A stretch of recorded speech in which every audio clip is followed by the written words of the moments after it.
everyone, in today's video we are diving into the fascinating world of Bloodstain Pattern Analysis or BPA, a key tool in forensic science that helps reconstruct what happened at a crime scene.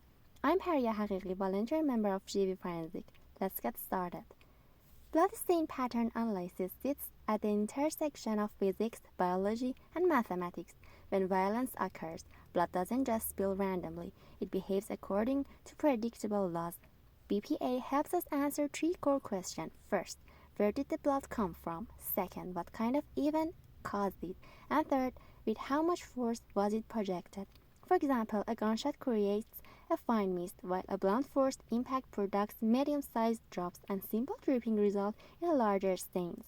So the blood itself becomes a silent witness. When a blood droplet hits the surface, its shape tells us the angle of impact. If it's perfectly round, it fell straight down at a 90-degree angle, but if it's elongated or teardrop-shaped, it hit the surface at a shallower angle. We can calculate that angle using this formula. The angle of impact is equal to the inverse sine of the width divided by the length. The tail of the stain also shows direction. It always points where the droplet was traveling. So by looking at shape and tail, we can start to trace blood back to its source. This slide is intentionally left blank. Sometimes in forensics, silence or absence is also evidence, but let's move on the actual categories of bloodstain. First category, passive stains. These are created with only gravity is acting on a blood, no external force. Think of drips from a wound, pools of blood, or even cuts, which tell us time has passed.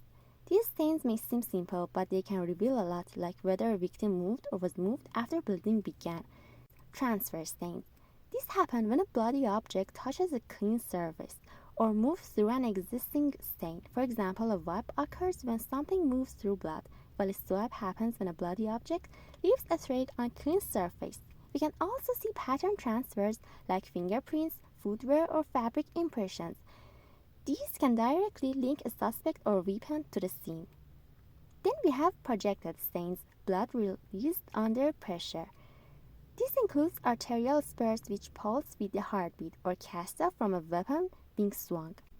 High force impacts like gunshot or explosion also fall into this category. And don't forget expired blood, when blood is forced out by breathing, which may contain bubbles. This pattern help us understand the type of injury and whether the victim was still moving. Now, how do we actually locate where the blood came from? First, define the area of convergence.